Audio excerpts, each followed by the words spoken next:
চাইমেট live agency band হয়ে যাওয়ার কারণটা কি ভাই? আমাকে কিন্তু চাইমেট লাইভ এজেন্সি ব্যান্ড হয়ে যায় কিন্তু কোনো রিজন দেয় না। আমরা কিন্তু ভাই অফিসিয়াল আজকে জাস্ট আপনাদেরকে আমি রিজনটা দিব কিসের কারণে আপনাদের চাইমেট লাইভ এজেন্সিটা ব্যান্ড হয়। আচ্ছা, এটা যারা আপনারা যারা নতুন আছেন, যারা এজেন্সি নিয়ে কাজ করতেছেন, অবশ্যই এই রুলসগুলো মেনে চলবেন। প্লিজ আপনারা এই রুলসগুলো যদি মেনে চলেন, আপনাদের এজেন্সি কখনো ব্যান্ড হবে না। জাস্ট আজকে আপনাদেরকে আমি এটাই বলবো কিসের জন্য আপনাদের এজেন্সিটা ব্যান্ড হয়, কিসের কারণে এজেন্সিটা ব্যান্ড হয়। ঠিক আছে, লাস্টে তোমাদেরকে আমি বলবো যাদের এজেন্সি ব্যান্ড হয়ে গেছে তারা কিভাবে অ্যাপ্লাই করবো, তাও কিন্তু আমি কিন্তু লাস্টে কিন্তু একটা প্রম্পট দিব, ওটা লিখে তোমরা যদি কোম্পানি কাছে অ্যাপ্লাই করো, ওরা মাসবি তোমাদের এটা ব্যাক দিবে। শোনো, এই এজেন্সিটা ব্যান করার রিজনটা কি? আচ্ছা, তোমাদেরকে জাস্ট আমি রিজনটা বলি, এটা কারণটা কি। আর ভাই, এখনো তোমরা যারা আমার চ্যানেলটা সাবস্ক্রাইব করোনি, সাবস্ক্রাইব করে দাও। একটা ভিডিও আনবো যে কিভাবে আপনারা অ্যাপ্লাই করবেন, যে আপনি এজেন্সি ব্যান্ড হয়ে গেছে এটার এই জন্য কিছুর জন্য কিভাবে অ্যাপ্লাই করবেন। ঠিক আছে, আমি একটা ভিডিও আসবো। আর আজকে আপনাদেরকে জাস্ট একটু বুঝাই দেবো কি সেখানে ব্যান্ড হয়। আচ্ছা, ব্যান্ড হওয়ার মূলত কারণটাই হচ্ছে যে আপনার নিজের উপরে, বুঝতে পারছেন? আপনি কি করতেছেন জানেন? এই যে আপনার যে মেম্বারগুলো কাজ করতেছেন ওদের সাথে মিসবিহেভ করতেছেন, ভালো ব্যবহার করতেছেন না, টাকা কম দিচ্ছেন। আবার অনেক অনেক রিজন আছে, বুঝতে পারছেন?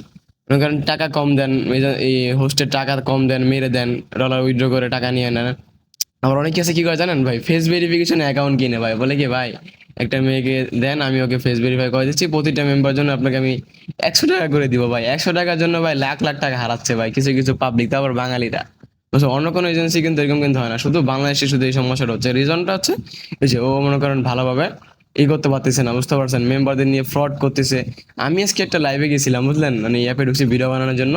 দেখি কি জানেন, একটা মানে আইডি, মানে একটা মেয়ে 10টা অ্যাকাউন্টের সামনে খাড়া রয়েছে, মানে 10টা অ্যাকাউন্টে ওরই র্যাঙ্কিং আছে, বুঝলেন? মানে এই একটা ফেস দিয়ে 10 জন মনে করেন কাজ করতেছে, যেমন কি 10টা মনে করেন ভিডিও চলতেছে, বুঝলেন? মানে ফেক ভিডিও চলতেছে, বুঝতে পারছেন? এরকম করে মানুষ কাজ করতেছে ভাই। এখন আবার সমস্যা, এগুলো শুধরিয়ে নেবেন দয়া করে। কখনো ফেস ভেরিফিকেশন কিনবেন না, বা কখনো কারোর সাথে মিসবিহেভ করবেন না, বুঝতে পারছেন? অনেক অনেক গাইড, অনেক অনেক রুলস আছে এখানে। এগুলো মানার জন্য অবশ্যই আমার দেখবেন যে আমার হোয়াটসঅ্যাপ চ্যানেল আছে, এখানে জয়েন করেন। ওইখানে সব ধরনের রুলস আছে।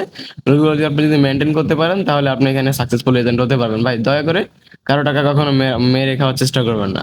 ঠিক আছে, তোমাদেরকে আমি অ্যাপ্লিকেশন রুলস গুলো কিন্তু বলে দিলাম, এজেন্সি রুলস কিসের কারণে ব্যানটা হয়। আর পরবর্তী একটা ভিডিও বানাবো যে কিভাবে আপনারা অ্যাপ্লাই করবেন।